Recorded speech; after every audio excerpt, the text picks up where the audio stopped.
जोहार झारखंड, नमस्कार। Live Indian guard से मैं केतकी। तो साइंस कॉन्क्लेव का आयोजन होने वाला है। हालांकि कब होगा, कहाँ होगा, वो अभी क्लियर नहीं है, लेकिन हाँ, उसमें बीबीएमकेयू की भूमिका क्लियर हो गई है। बीबीएमकेयू को जिम्मेवारियां सौंपी गई हैं और उसको निभाने वाले हैं बीबीएमकेयू के स्टूडेंट्स। ट्रेडिशनल नॉलेज, ग्रामीण इलाकों में इनोवेशन अगर कुछ है, कैसा है, उसका पेटेंट करवा सकते हैं या नहीं, या फिर कैसे सहेज सकते हैं उसको, इन सब पर मंथन लगातार जारी है और ग्राउंड पर काम होने वाला है। हमारे पीछे बैकग्राउंड में अभी आपको स्टूडेंट्स दिख रहे होंगे, ये बीबीएमकेयू के स्टूडेंट्स हैं और लगातार कमान संभाले हुए हैं। इनको ट्रेनिंग भी मिल रही है कि आखिर इस काम को करना कैसे है। तो इनसे बात करते हैं और जानते हैं अभी इनकी जर्नी साइंस कॉन्क्लेव को लेकर कैसी चल रही है। नाम क्या हुआ आपका? मेरा नाम सुमित दास है। सुमित, पढ़ाई क्या, किस स्ट्रीम से है आपकी? मैं कॉमर्स डिपार्टमेंट से हूँ, सेमेस्टर 3। अच्छा सुमित, कॉमर्स के हैं आप, साइंस के लिए अभी डेटा कलेक्शन होना है, कैसा सब कुछ लग रहा है और जर्नी कैसी लग रही है?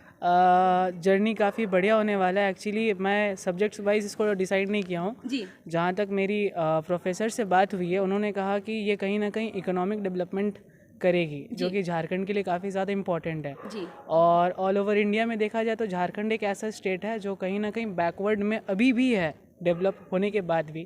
तो मेरा आइडिया ये है कि हम लोग अगर ट्रेडिशनल वे में काम करते हैं और उन लोगों को सबके सामने लाते हैं तो कहीं ना कहीं उनको भी मॉनिटरी हेल्प होगा और साथ ही हमारा झारखंड भी थोड़ा सा डेवलप करेगा। बस हमारा यही मोटो है। यही मोटो जी। अच्छा, आपका नाम क्या हुआ मैडम?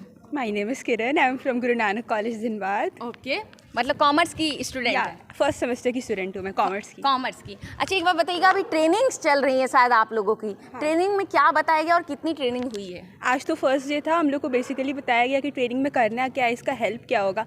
तो लास्ट में ऑल एंड ऑल कंक्लूजन ये है कि बहुत बार होता क्या है कि जो चीज़ ऑलरेडी प्रेजेंट है बट उसको रिकग्निशन नहीं मिलता है। तो अगर हम लोग को जाके वहाँ पे देखना है कि जो चीज़ हो रहा है वो क्या इनोवेटिव है और वो क्या अच्छा है सोसाइटी के लिए, अगर अच्छा है, यूनिक है, सबको पता चलना चाहिए उसके बारे में, तो हम लोग को उसके बारे में बताना चाहिए, एटलीस्ट उसको रिकग्निशन मिलनी चाहिए। वो बात आपको कैसे पता चला कि मतलब ऐसा कुछ यूनिवर्सिटी में चल रहा है और मुझे आना है इसमें? प्रोफेसर से पता चला, उन्होंने रेकमेंड करा कि अच्छा है एंड सोसाइटी के लिए अगर ये अच्छी बात है, अगर सोसाइटी को something like it's providing something good to the society, we should involve ourselves in it. तो मुझे लगा कि इन्वॉल्व होना अच्छा है इसके लिए। ओके, आपका नाम जानना चाहूँगी? मेरा नाम मयंक तोमर है। किस स्ट्रीम से पढ़ाई कर रहे हैं? मैं ह्यूमैनिटी स्ट्रीम का हूँ, इंग्लिश मेजर्स कर रहा हूँ गुरु नानक कॉलेज से। ओके, और साइंटिफिक डेटा कलेक्शन है, पूरा इनोवेशन की बात हो रही है। हालांकि जब हम डेटा कलेक्शन की बात करते हैं तो केवल साइंस, कॉमर्स, आर्ट्स में नहीं बांट सकते। डेटा होता है, उसकी एक अलग जाति होती है।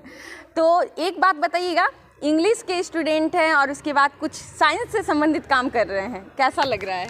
एक्सपीरियंस अच्छा है, कुछ नया सीखने को मिलेगा हमें। जैसा मैम ने भी बताया अंदर मीटिंग में जी। कि ऐसा होता था ना कि बहुत सारी टेक्नोलॉजीज़ पहले भी जी। जैसे इंडिया को बोला जाता है लैंड ऑफ स्पाइसेस है, बट जो टर्मरिक है, बासमती चावल है, यूएस ने इनका पेटेंट अपने नाम पे कर लिया है। तो हमारा मेन मोटिव यही रहेगा कि जो हमारे आसपास के विलेजेस है उसमें जो एग्रीकल्चर प्रैक्टिसेस हो रही हैं, जो भी अभी डॉक्यूमेंटेड नहीं है, पेटेंटेड नहीं है, उन्हें पेटेंट करवा सके, उनकी मॉनिटरी हेल्प कर सके किसी तरीके से। तो मेन हमारा यही मोटिव है। अच्छा, एक बात और बताइएगा, कुछ क्लियर हो पाया कि कहाँ के गाँव को आप विजिट करेंगे या ब्लॉक्स? अभी फ़िलहाल तो ऐसा क्लियर नहीं हुआ, बट हमें बोला गया कि आप अपने आसपास के एरिया में जाओ जहाँ पे आपको लगता है कि जेन्युइन उन लोग भी बताना चाह रहे हैं आपको कि हम कैसे प्रैक्टिसेस करते हैं, कैसा उनका जीवन यापन होता है। अगर वहाँ से आपको इन्फॉर्मेशन मिल रही है, आप कलेक्ट करो नेक्स्ट मीटिंग में। अभी तो इनिशियली चल रहा है। ओके। तो ये सफ़र जो है वो कैसा महसूस कर रहे हैं और क्या चीज़ें हो रही हैं खास, क्योंकि डेटा कलेक्शन हो रहा है किस चीज़ का, कि झारखंड में या यहाँ के आसपास जो धनबाद के आसपास के एरिया हैं वहाँ पर क्या इनोवेटिव है, पर्टिकुलरली ग्रामीण परिवेश में। आप सब साइंस की हैं? Yes ma'am. नाम क्या हुआ? सौम्या पाठक, मैं सेमेस्टर 5 की स्टूडेंट हूँ लास्ट ईयर, और मैं जूलॉजी डिपार्टमेंट से बिलोंग करती हूँ। आप? मैं भी जूलॉजी डिपार्टमेंट सेमेस्टर 5, विद्या रानी मेरा नाम है। और SSLNT कॉलेज से हैं। अच्छा, तो ये जो पूरा हो रहा है साइंस कॉन्क्लेव को लेकर अभी जो भी चीज़ें, उसके बारे में कैसे पता चला? हम लोग को बताया गया, प्रोफेसर्स जो थी हमारे डिपार्टमेंट में, वो मैम ने बताया कि साइंस कॉन्क्लेव ऑर्गेनाइज होने वाला है, उसमें आप लोगों को कुछ सर्वे में इन्वॉल्व होना है, जो कि हमारी कंट्री के लिए, हमारे स्टेट के लिए बहुत ही बेनिफिशियल होगा। ऑब्वियसली होता ये है ना कि हमारे गांव में बहुत ऐसे नुस्खे होते हैं या बहुत ऐसी चीज़ होती है जो छुपी हुई है अभी भी, जो दूसरे देश पता करके अपने लिए पेटेंट करा लेते हैं। अब हमारे लिए ये, हम जैसे युवा हैं तो हमारे लिए ये एक आगे स्टेप है कि हम कैसे अपने सोसाइटी को उभारें, कैसे हम अपने देश की चीज़ को अपने ही देश के नाम कराएं जी और इकोनॉमिक डेवलपमेंट में भी हेल्प करें। ओके मैम, आपसे जानना चाहूँगी, पेटेंट का मतलब जो दर्शक नहीं समझते हैं कि पेटेंट होता क्या है, कराया कैसे जाता है, कुछ जो आप जानती हो हमारे दर्शकों के साथ शेयर कीजिए। पेटेंट का ऐसा मतलब हम लोग बोल सकते हैं कि अगर किसी को किसी चीज़ का पेटेंट मिलता है तो वो उसी चीज़ के लिए, उसी देश के लिए वो हो जाता है, कोई और उसका इस्तेमाल नहीं कर सकते हैं। और उसका मतलब कि अपने ऐसा नहीं कर सकते ये हमारे देश का है, वो किसी एक पर्टिकुलर के लिए हो जाता है। और ये बहुत ज़रूरी है क्योंकि हमारे यहाँ बहुत सारे नुस्खे हैं। मतलब हमारे कल्चर में ऐसा है कि हमारी दादी नानियाँ बहुत अच्छे नुस्खे जानती है, जो कि बाकी सब देश में शायद ऐसा है भी नहीं इतना ज़्यादा। तो ये बहुत ज़रूरी है क्योंकि जैसा कि सब लोगों ने कहा, बासमती चावल का, फिर हल्दी का पेटेंट, सब नीम का, सब कोई और ही करवा रहे हैं। तो ये सब तो हमारे हाथ से सब निकलता जा रहा है। तो ये हमारी यूनिवर्सिटी ऐसा बहुत अच्छा काम कर रही है और हम लोग एक स्टूडेंट लेवल पे हम लोग को ये अपॉर्चुनिटी मिला है, तो ये हमारे लिए बहुत बड़ी बात है। मतलब आप BBMKU में पढ़ के अच्छा लग रहा है? बहुत हाँ, ये यूनिवर्सिटी अभी तो नया ही है और इतना अच्छा काम कर रही है, अच्छा लग रहा है। बहुत कम ऐसे मौके आते हैं लेकिन बच्चे खुश हैं यूनिवर्सिटी को लेकर पर्टिकुलरली। आपका नाम क्या हुआ? मेरा नाम रितु कुमारी है। आपका?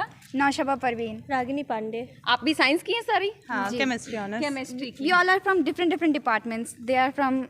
We are from chemistry, she is from botany, and they too are from the zoology department. Okay अच्छा, जो आप लोगों को गांव में भेजा जाएगा, ग्रुप्स में भेजने की बात हो रही है, तो क्या लगता है क्योंकि अलग अलग स्ट्रीम के सारे स्टूडेंट्स हैं, बहुत सारे, उधर साइंस, कॉमर्स, आर्ट्स तीनों दिख रहे हैं यहाँ पे, तो कैसा लग रहा है एक ऐसी बॉन्डिंग शेयर करके कि हमारे साथ कोई आर्ट्स का भी व्यक्ति है, कोई कॉमर्स का भी व्यक्ति है, हम साइंस के हैं? जैसे कि आपने पहले बताया कि डेटा होता है, इट्स नॉट बीन डिवाइडेड कि साइंस के हैं तो कॉमर्स के हैं, आर्ट्स के हैं। जो भी फील्ड पे जाएंगे तो हो सकता है कि जो आर्ट्स के हैं वही अच्छा कुछ डेटा वैसा लाएं, जो आज सर ने जैसा बताया कि बेस्ट 20 जो होगा उसको सेलेक्ट किया जाएगा, उनको गवर्नमेंट की तरफ से कुछ मॉनिटरी हेल्प होगा, उनको वो सेल कर पाएंगे। And it's very much beneficial for the Jharkhand too कि हमारा झारखंड ग्रो करे। ये बहुत बड़ी बात है कि मतलब झारखंड ग्रो करेगा एंड पूरे इंडिया में उसका नाम होगा इनफैक्ट, तो ये काफ़ी ज़्यादा अच्छी चीज़ है। और हो सकता है कि और इनफैक्ट अगर हम लोग मतलब जैसे हम लोग सब साथ में काम कर रहे हैं तो ये एक तरह से अच्छा हुआ ना कि हम लोग सब एक दूसरे, हमारा फील्ड बढ़ेगा, हम लोग का बॉन्डिंग अच्छा होगा, वे ऑफ कम्युनिकेशन और भी ज़्यादा बेटर होगा। और सर्वे करेंगे तो इनफैक्ट फील्ड वर्क का पता चलेगा।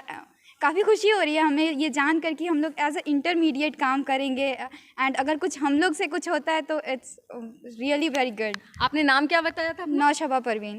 ओके, तो नौशबा के चेहरे से खुशी झलक रही है, आपने बातों में भी महसूस किया होगा।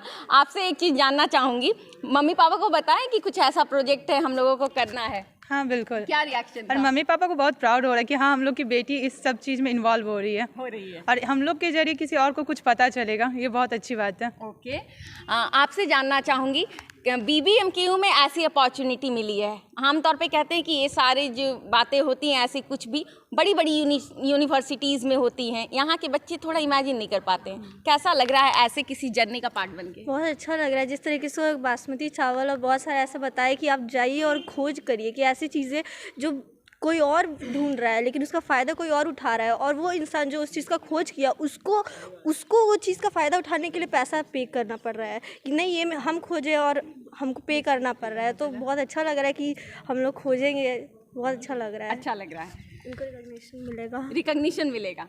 जी हाँ, तो खैर ये वैसी नॉलेज की बात हो रही है, आज मैं या फिर ये विद्यार्थी उस नॉलेज की बात कर रहे हैं जो दादी नानी ने, हमारे पुरखों ने विरासत के रूप में संभाल कर रखा है, लेकिन हाँ पहचान नहीं की जा सकी है उसकी वैश्विक पटल पर, क्योंकि हजारों ऐसे नुस्खे होते हैं, बच्चों ने बार बार इनका जिक्र किया, जो आज भी कई सारी दवाइयों की रिप्लेसमेंट हैं, आज भी कई नई तकनीकों को जन्म दे सकते हैं। ऐसी सारी चीज़ें हमारी सोसाइटी में उपलब्ध हैं और इस बार BBMKU के स्टूडेंट्स जो हैं इस पूरे मामले को गंभीरता के साथ हैंडल करके डेटा कलेक्शन करके इसको वैश्विक पटल पर उभारने की कोशिश करेंगे।